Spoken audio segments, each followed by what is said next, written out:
I'm Barbara Dacey, and we're at the Cisco Ottawa Bluesfest, and I'm sitting with the wonderful, the fabulous, the amazing Bettye LaVette. I think you said some more the other time. No, no, no. It's good to be here with you, Barbara. Thank you so much for being here. Great set tonight on the Root stage, and very, very exciting, very dynamic, you know, covering a lot of your music from your entire career. And standing up, dancing on those heels, sitting down, that was great. I can't believe a woman came up to take a picture of my shoes. I said, yeah, right. I want to take a picture of them too. You want to wear them? It was good, though. It was fun. How do you do that with the heels? I mean, that must be a lot of strain. I've worn them all the time. I mean, since 16. So they really aren't uncomfortable. They aren't uncomfortable at all. You know, I'd rather not have to dance, but they aren't uncomfortable. So it was great on stage too, because you really gave a real feeling for your career, going through some of the songs from the early '60s when you first started, and it was nice, just nice to get that inside view from you. You know, it was cool. It's still a little frustrating me to have to constantly explain myself and introduce myself, but just being allowed to do so. You know, while I didn't get that much help for these 47 years from the industry, I'm so happy to now have a record company like Anti, a booking agency like Rosebud, and they're allowing me to be my own ambassador and my own distributor, really. So this is the first time I've had this kind of industry support. Anti's a great label, really good people there, and you know, independent artist, independent label. You know, when it comes together, like it is for you now, it's really, it's wonderful. And the material that you have been doing, you know, on this your current album, The Scene of the Crime, and I've got my own Hell to Raise. I mean, just two of the best albums I think of all time. And thank you, thank you so much. I mean, it just, and you know, going back and listening to them tonight before I came over to, not the whole albums, but listening to some of the songs, and the Willie Nelson song that you played tonight, the Elton John, and did you see the little girls? One of them is only 11 years old. She was broke down in tears. She made me cry. I don't know if you noticed, I had to go and when I got up from the floor, I had to go and Robert said, usually that's not when I go back to where my manager is, Robert. And he was like, what are you doing back here? I said, the little girl just ruined me. I meant to see this child standing there crying. I said, I'm making everyone sad. Everyone's sad everywhere. I've been announcing on all my interviews, I'm not doing any more sad songs. All of my songs, you're going to be able to go, everybody's going to say, yeah, yeah, like they're doing Snoop Dogg stuff. Well, there's something about what you bring to these songs that you know, that comes through the real. They are sad, but there's a real kind of just a triumph and some kind of just strength and confidence that comes through. I think it is now. Now there is this confidence, and I think that's what I think. The confidence now is what enables me to sing, to go on and not sing, but present. I've always sung anything I wanted to, but oftentimes I was afraid to present it.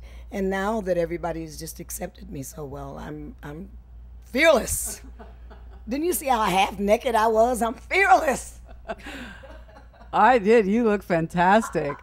I had a great time. I'm having a great time. I'm sure one half the people are very, very pleased for me and very grateful along with me that this is happening, and the other half are like, this broad is crazy. Well, I'm on the side of like just happy. No, just happy, you know, 'cause just to see you laughing like this is wonderful. It's contagious. You do songs by other people so well. You get really inside the song. Is it different every time when you approach a song like the Talking Old Soldiers, the Elton John song, Little Sparrow? What an incredible version of that Dolly Parton song. How do you approach them? You know, it's so funny to me when people say you take the songs and you make them your own. I don't know who else's I could make them. I don't know how to sound like anybody else. I can't sound like Dolly Parton. I can't sound like Willie Nelson. All they can be is my own. That's all they can be. But I don't approach the songs with oh, this is a Dolly Parton song, or this is a country western song, or this is a rock song. It's words on a piece of paper. And even when I hear a song I like, when you hear a song you like, you probably go out and buy it. When I hear a song I like, I sing it. And when I decide to sing it, I'm such a selfish singer, I don't even think about the other artists. I think that they don't intimidate me because I don't think of them as being other people's songs. I just think of them as songs. And since they're just songs, I just figure, since I'm a singer, I can sing them. So. Well, that's a good explanation. What about Ottawa? A great festival, right? Is this the first time for you at the Ottawa Bluesfest? No, you know what? We're trying to determine exactly what I did when I was here before. I still haven't gotten that clear. I was here before 2 years ago, 3 years ago, but I don't remember. It wasn't this festival, and I can't remember the consortium that I was involved in, but this is the second time.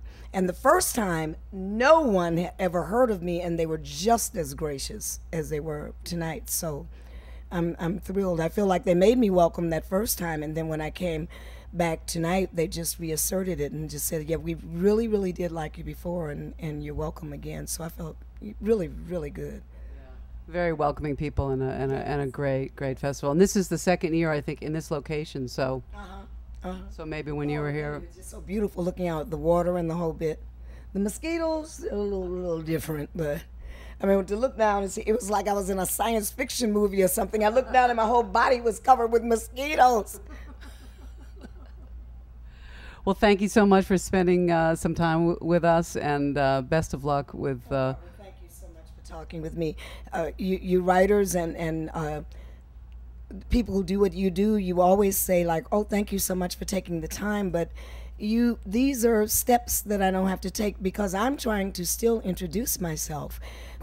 Barbara, when you do something like this, do you know how many people your broadcast is going to go to that maybe I won't get a chance to go over their house and do my show on their front porch, which is what I thought I was going to eventually have to do. But this carries me so much farther. I'm so grateful to you guys for wanting to take the time to talk to me. I think it's better than me taking the time to talk to you. Well, I love how you turn things around like that. That's great, and we will send this out to a lot of people and bring you home to them. Thank you so much. I appreciate your support. I really do. Thank you guys, all of you, so much for being here.